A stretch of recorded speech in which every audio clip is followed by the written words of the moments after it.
It started with a question sharp cutting, and thrown across the Senate floor like a stone meant to ripple or sink everything it touched. "Where's the workforce, Ms. Sue?" Senator Ted Cruz leaned forward, eyes narrowed, voice firm, his words echoing through the wood-paneled room. 1,000 cameras captured the moment. Social media lit up. News anchors leaned into their microphones, savoring the tension. On the surface, it was just another political exchange, a clash of ideologies in a chamber built for debate. But behind that question was a nation's aching behind the silence that followed, a deeper story. Julie Sue, acting Secretary of Labor, sat at the witness table, her expression composed but haunted. It wasn't that she didn't have answers, it was that the real answer wasn't something you could sum up in a soundbite. The truth was messy, emotional, human, and it couldn't be distilled into the tidy graphs or job reports the Senate seemed to crave, because the workforce wasn't just missing yet, was breaking. 2 years earlier, in a small town outside of Indianapolis, a woman named Elena Morales sat alone in the break room of what used to be a bustling furniture factory. The room was silent now. Half the machines had been sold off. The rest were covered in tarps, like forgotten relics. She clutched a framed photo of her son, Mateo, who had died during the pandemic. One of the many essential workers who didn't get a second chance. Elena had worked there for 19 years. She trained the new hires, stayed late when orders were behind, kept the morale high when leadership floundered. But when the factory slashed hours and cancelled benefits, she knew her time was done. "I didn't leave the workforce," she'd said once, during a virtual town hall Julie Sue had hosted. "The workforce left me." That moment had stayed with Julie.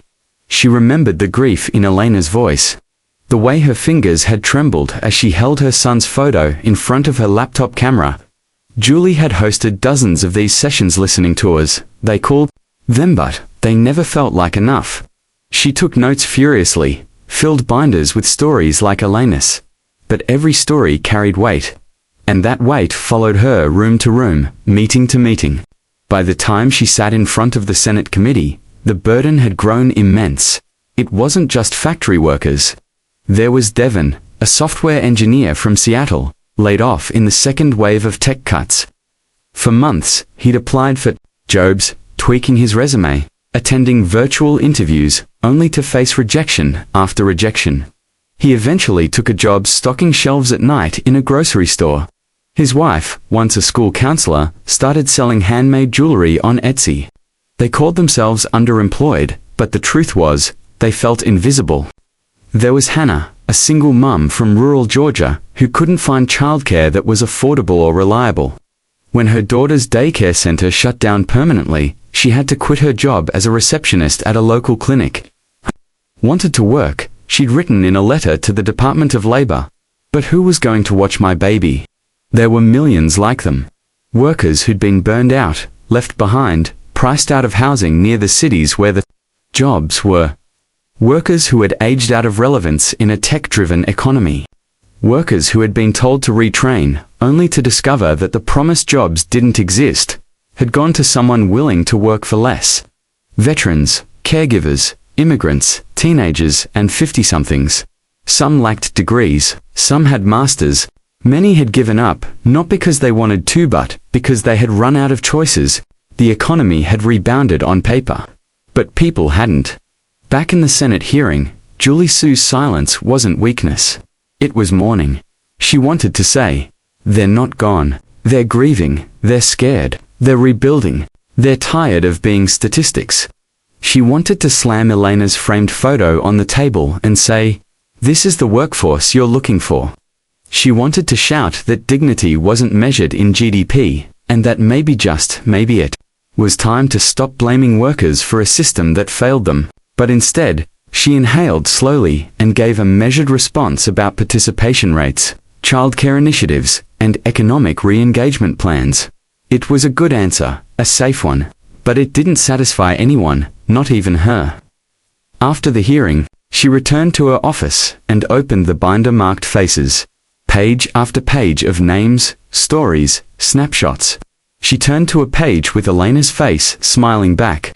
Beneath it, Her handwritten note, not lazy, not lost, just waiting to be seen. That night, she made a decision. She asked her team to draft a new initiative, one that wasn't just about jobs, but about people. Not just numbers, but narratives. A public listening tour, expanded and televised. An outreach program focused on reconnecting with displaced workers, not just training them.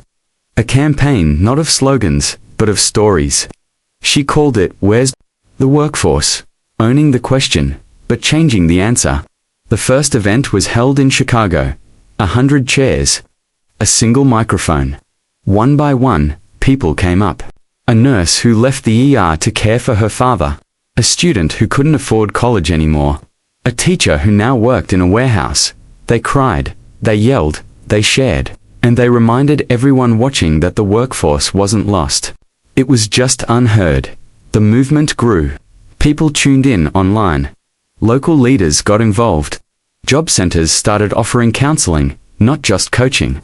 Employers began to see value beyond resumes, and slowly, something shifted. People felt seen. Some came back to work. Others started their own ventures. Many simply felt validated for the first time in years. Alina Morales watched from her living room, tears streaking down her face, as her own story was shared on the screen.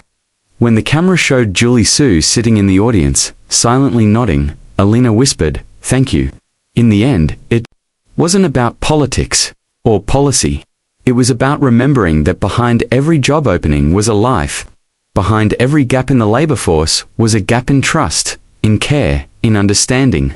And sometimes, the most powerful answer to a pointed question isn't a statistic, it's a story. And sometimes, not having the words means you're listening for the ones that matter most. Final message. When we ask where the workforce is, we must also ask where we've gone as a society, what we've ignored, who we've dismissed, and how we begin to rebuild a system that honors people, not just profits. The workforce isn't lost, it's waiting to be heard.